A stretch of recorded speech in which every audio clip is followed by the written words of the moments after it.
Greetings, good afternoon, good evening, whenever you're watching. Welcome to another episode of Coaching for Coaches. Hope this finds you well. If you're watching live, give me a like or a heart or whichever platform you're on to let me know that you're here. Give me a hello or a howdy or a yo to let me know that you're here and you're watching. In this video, we're going to talk about pricing your coaching packages. I had a question that's come in from a client that said, Miles, I'm really struggling to know what I should be charging for my coaching. I'm finding this a little bit overwhelming, and I wondered if you could simplify this part for me. So the first thing I want to say about pricing your coaching, it's a big area, and it's understandably an area that creates a lot of overwhelm. The first thing that you need to know about pricing is you don't actually have to decide what to charge. You might go, well, who does then? Well, who decides what you charge really comes down to who you're targeting with your coaching.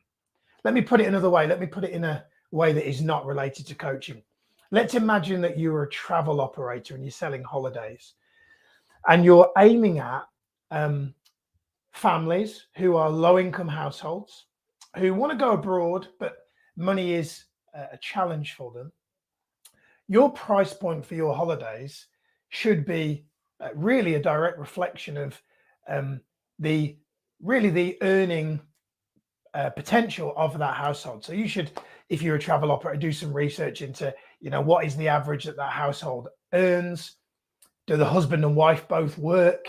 And roughly what is the combined income of that household? So that's the first thing you'd want to think about. On the flip side of that, if you were targeting, let's say you've got this premium resort in Barbados, it would be probably quite silly to aim it at that low income household because they've got children for a start. They probably won't go, probably can't afford that holiday, but there are some people that will. And so really what I mean by this, to kind of simplify this whole thing, is you don't decide the price. So here's what a lot of coaches do. A lot of coaches, a lot of amateur unsuccessful coaches just decide a price for their coaching based on self-worth. And if you're anything like me, I grew up on a council estate in Birmingham, raised by a single mom. Hi, mom, if you're watching. And we were really, really low income household, like so low. I remember Friday nights, our electric would go in the flat, and my mum she'd always tell this story of how the power in the building had obviously gone. Like we'd be in the middle of a movie at 7, 8 o'clock at night, and the lights would all go out. And she'd say, the building electric's obviously gone again. And the building electric, turns out, hadn't gone. It's funny because every morning that would happen, every Saturday morning that would happen, she'd send me to the shop, which I didn't pick up on because I was like 8 years old. She'd send me to the shop to get a electric token to put in our meter, and then lo and behold, we'd have electric again. And so the reason I tell you that is because I did not have a good money mindset growing up. It was definitely a poor upbringing, a poor mentality, money mindset. And so I had to work on that, had to change that. And actually, interestingly, I'll tell you a story. I carried that poor money mindset into my coaching business.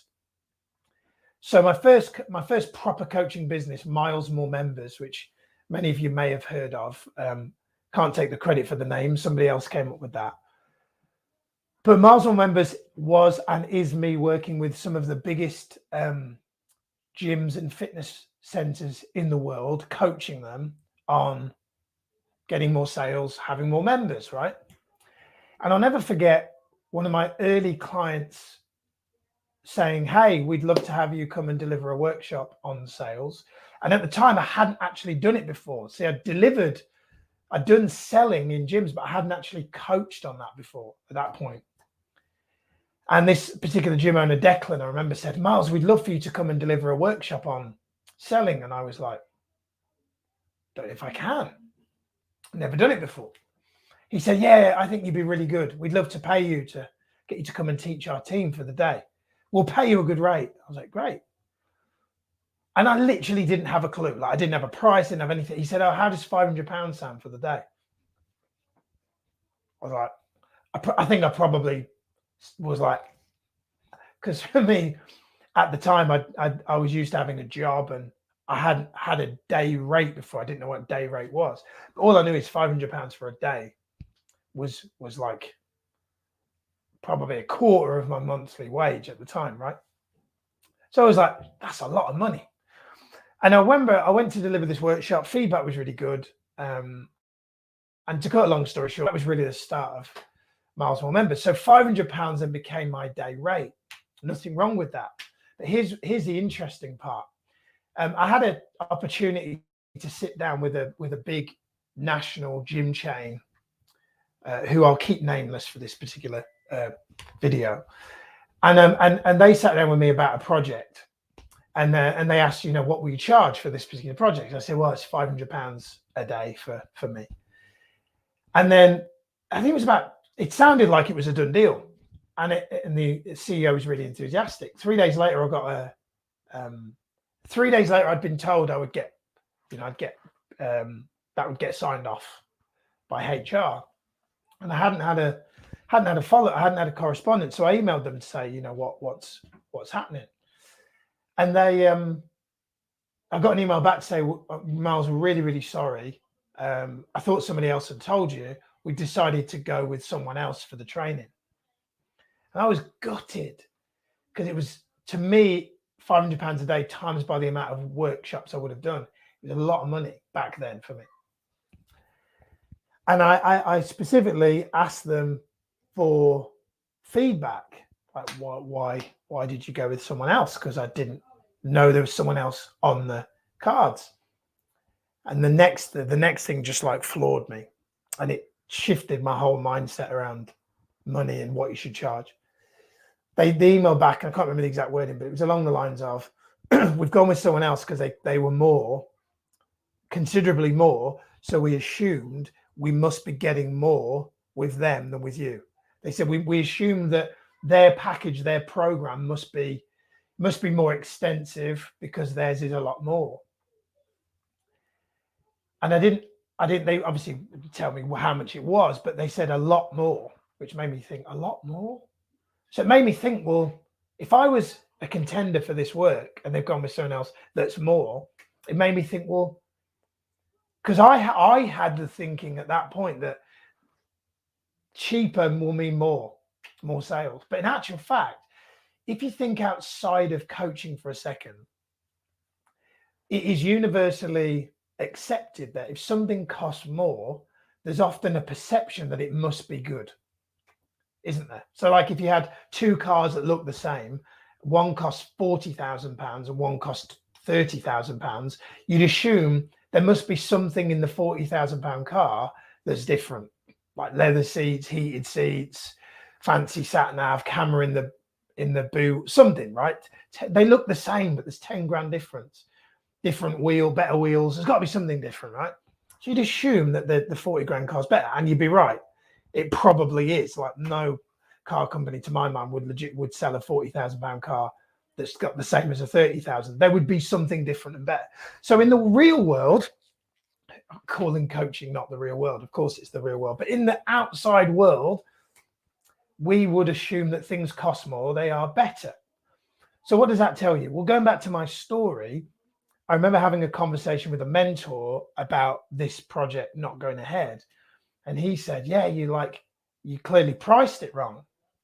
And he said to me, that gym that you were talking to, he said, how much do they pay for he said, how much do they pay for a cross trainer? So I looked up the cross trainer that they had. It was like a life fitness thing. And even if you lease them, they're about £6,000 per one. And put it into context, they've got 12 sites around the UK. And in each gym, because I visited 2, there must have been 12 of these cross trainers. That's just cross trainers. That's without the treadmills and the bikes and the weights and everything else. It must have been millions per site. So my mentor said to me, he said, the next opportunity that you get to present yourself to a chain like that, he said, I want you to attempt to tender yourself at a rate that is similar to something that you know that they buy, and tell them the reason why I charge that is because it's a fraction, because it's basically, if you've got 12 cross trainers, I'm like less than 1, and the return on investment for my training will far outweigh one of your cross trainers. He said, so not only should you price it according to something that they're used to paying for, but also tell them the return on investment will be better than it will be for one of their cross trainers. He said, but only if you believe that's true. And I thought about it. I was like, yeah, they're going to make way more money if they buy me than if they lost a cross trainer, is what I'm saying. They'll be better off than if they didn't work with me. And I believe that. So this is a lesson. You've got to believe that you can get a result. So the next time I had the opportunity to present myself in a similar way, and I was proposed and I was asked for my workshop rate, I didn't go 7,000 because I still had some money mindset limiting beliefs, but my mentor had challenged me. So I said 4,500. And when I presented that, the HR team emailed me back the same day saying, great, so around what we had in mind, we'll get that signed off this week. And it did get signed off, and I did get paid that work, and I did complete that project. So what's my point? My point is, you don't decide the price. Your ideal client decides. So what you've got to do is you've got to decide who your ideal client is. So there's effectively 3 things you've got to do. The first thing you've got to do is you've got to decide, in fact, you might want to write this down, 3 Ps. Who's your person? Who is your person? That means who is your ideal client? And here's the thing. Here's what you really want to do. And I'm going to be brutally honest. You have to pick someone or an organization that you know can afford coaching. The biggest mistake I made in the very beginning was targeting people without knowing if they could afford coaching. There'd be no point, if you're a travel operator, offering the Barbados 5-star retreat to a family with 2 kids on a low-income household because they just can't afford it. You've got to make sure that you know who your ideal client is and you have some basic understanding of their financial position. Next, you need to know what their pain is. So what does that mean? Well, you need to understand what is the problem, and you need to be clear about you need to be clear on having one particular pain that you're going to solve. So for me, with gyms, it's I'll help you get more members. The pain is they don't have enough members. And then the next thing you need to know is, what is the promise? What are they going to get from working with you? What is the end result? What is the end game that they'll get from working with you? So there's a lot to unpack there. But what I'm ultimately saying is, and you may go, well, Miles, can you just tell me what to charge? Unfortunately, I can't do that because I don't know who your person is, what their pain is, and what you're promising them. What I do know, especially for those of you who've not been on our Master Coach training, is when you come through our Master Coach training, we really work with you on figuring out your ideal client and also what to charge that ideal client so that you have the best likelihood of success. And some of our clients are charging, you know, 1, 2, 3, 4,000, 5,000 pounds for one particular coaching package because we teach them how to target the right people that can actually afford coaching and actually are willing to pay for it and want it as well. So it's a long roundabout way of saying there is no definitive answer to pricing, but hopefully that gets you to now think a little bit differently, a little bit outside the box, instead of just going, okay, I've Googled coaching and it says that the average is £250 a session. That's not how you do it. If you are targeting the general public, that might be appropriate. But what you really want is you want to really be able to target high fee paying clients, because arguably you want to be able to generate, more in one package than it would take you in maybe 10. So my experience being in the very beginning, charging, pay as you go, low amounts of the general public, it was taking me a lot of time. It was getting to the point where I was doing so much coaching that I didn't really have any free time. And then it just felt like a job. What you really want is to be able to target people that have a high ability to afford coaching. They've got a clear problem that you can solve, and that you can literally charge, whatever it is that they'll pay, because they want the solution to the problem. Look outside the industry, to use another example, plastic surgery. People will pay more for plastic surgery than they will for a gym membership. Why? Because the result is guaranteed and it's faster. So what you want to do is you want to show people how your coaching program will get them the result they want and get it fast. And one of the ways to do that is actually by charging a higher fee, because then you're more likely to attract a lower amount of people, but a higher caliber of people who are more likely to pay you ultimately what you're worth. And that's going to give you what you really want, which is not just clients, but also good lifestyle freedom as well. So that's it for today's episode. I hope you've enjoyed this one, and feel free to comment, questions, ask anything that you like. If you're here and you're watching this and you've not been on one of our trainings, we have a foundation training which is free. Recommend you come on that. We have a 3-day training called Master Coach University, where we teach you, we certify you, and we teach you, how to get sales, how to market, how to get leads, how to scale your coaching. So much more than that in our 19-hour flagship training as well. So if you want to know more about that, feel free to drop us a message. For now, have a great rest of the day, and I'll see you on the next video.